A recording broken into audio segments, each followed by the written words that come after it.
Yan, zoom in lang natin. So ayan po yung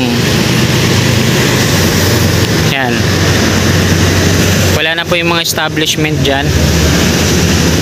Hanggang doon na yan sa Naiya Airport Road. Ayan yung viaduct ng Naiyax.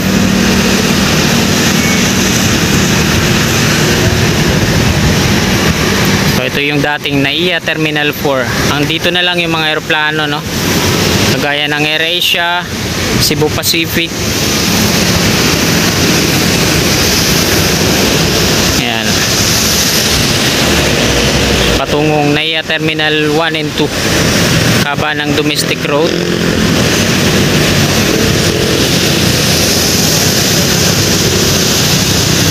So yan po yung latest na progress update dito sa Naiya Terminal 4 dati. Ayan, baba na tayo. Sinimulan ko to, walang naniniwala sa paligid ko. Ano? Yan, maulang hapon po sa inyong lahat mga kasikap. Nandito tayo ngayon sa kabaan ng domestic road. At ayan po sa kaliwa natin yung Naiya Terminal 4 dati, no? Na kasalukuyang dinimolish po yan at ililipat na raw yan. Hindi na po siya dito yung Naiya Terminal 4. Ibinalik sa dati, tapos gagawa ng panibagong Naiya Terminal 4. So babakante na daw to dito kasi nga po obstacle po itong lugar na to dito. Ayan na nilang mangyari yung nangyari sa Korea, yung nagdire-diretso po yung eroplano tapos nagliyab at nagdulot ng maraming namatay na pinsala. So ayan, yung mga establishment po dito makuha ng ticket, tapos yung domestic passenger terminal dyan sa unahan, wala na po yan. Ang ginawa nila, binakuran na po nila dito na yung mga wire mesh. Nandun yun sa dulo. So yung mga nandito, yung mga ano na lang, mga pribadong eroplano, tapos yung mga AirAsia, tapos yung mga Cebu Pacific na eroplano.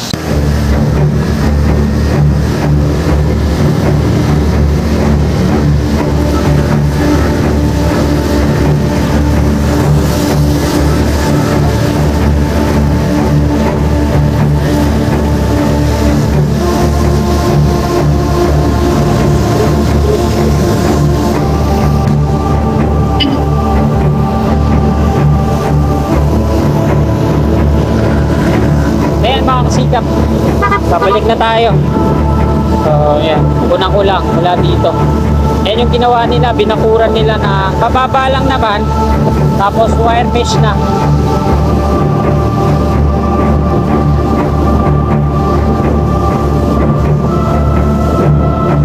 O yung dating Naiya Terminal 4. So dalawa yung bakod na ginagawa nila dito, pero pang bakod dyan sa loob yun.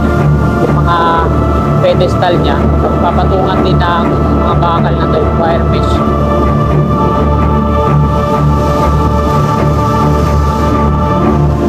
Nakikita ako dyan yung mga pribadong eroplano lang. Wala na yung mga ano dito, makakuha ng mga ticket.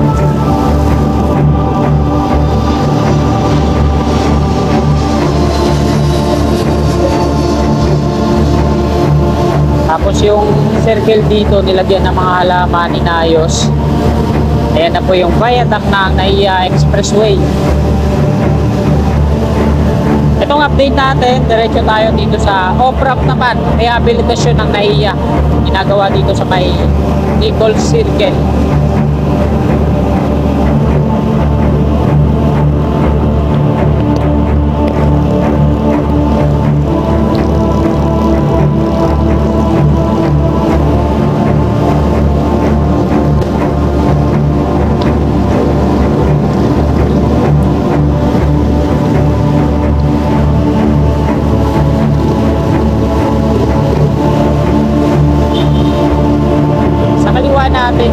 Expressway extension to EDSA via Traco. Ayan, yung viaduct niya connected na yan dito. Matagal nang naging operational yan.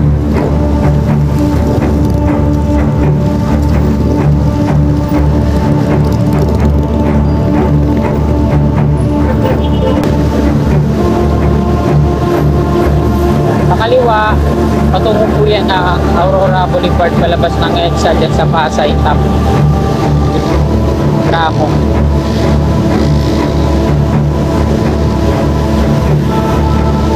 Philippine Airlines dito sa kanan natin. Andros Avenue na po ito dito.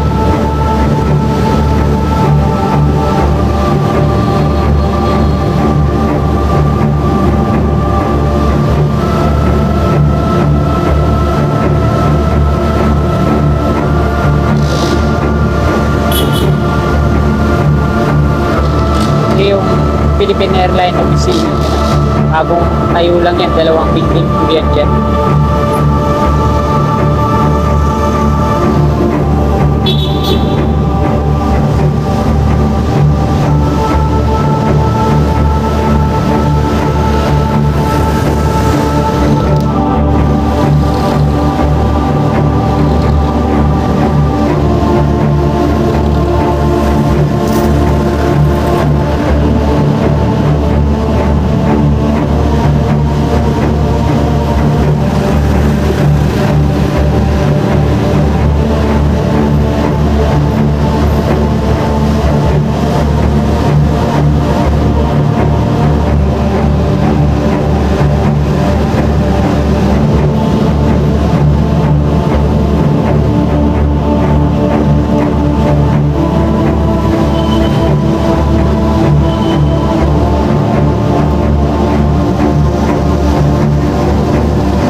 Nandito na tayo sa may ginagawang off-ramp ng NAIA Terminal 3.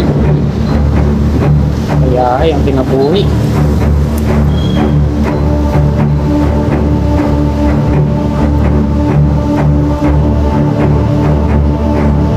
So sa ngayon mga kasikap, ito yung latest na progress ngayon dito. So hindi pa nakukongkreto yung pababang pavement. Wala dun sa tuktok patungo dito, yung slab niya konkreto na yan. Dito na lang sa parapet wall niya, hindi pa sementado yung parapet wall niya. Tapos yung exit niya nito, yung toll, hindi pa nagagawa dito. 4 na counter yung gagawin dito, no? Batay sa mga markings. Patungo na yun dun sa arrival at departure. So yan, nakuna na po natin dito. Diretso tayo dun sa unahan.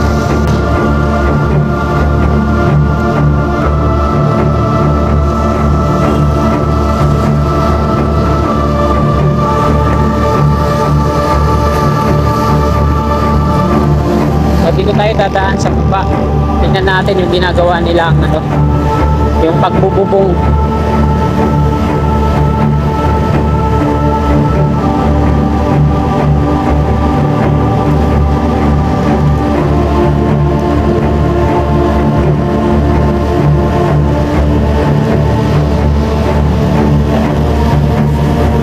Ninoy Aquino International Airport, kaya Terminal 3.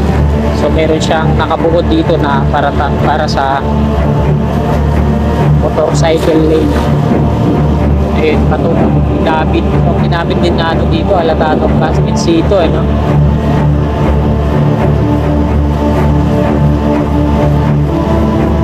Kasi ito, yung ginagawa nila dito, kaya ayaw nila magpakyat dyan sa taas. Ayan, meron ng frame structure para sa bubong.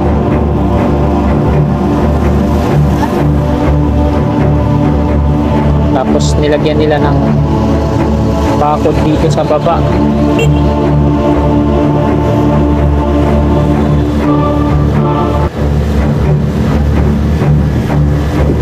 Kung may dumadaan, bubusina ka pa sa likod. Babanggain ko yung dumadaan. Loko din tong motorsiklo sa likuran ko. Bubusi-busina, alam niya na may dumadaan eh. Gusto niya, babanggain ko para makadaan lang siya, para dire-diretso lang yung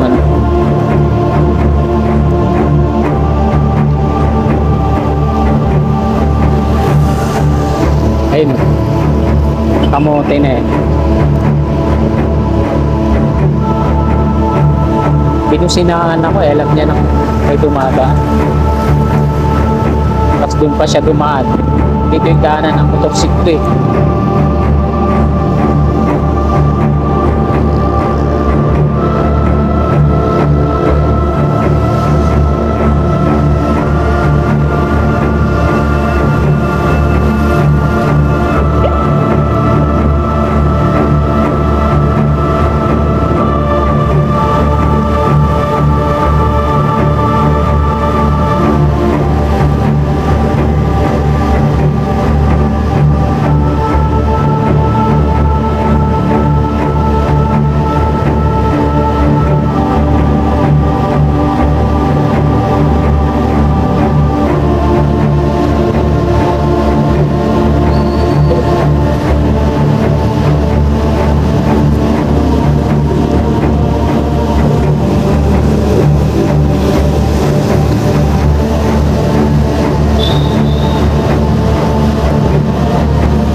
Ngayon mga kasikap, dito tayo mag-end ng ating video sa may Gate 3 Plaza.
Sikap. Hanggang dito na lang po itong video na to. Maraming pong salamat. Magandang umaga po sa lahat. God bless.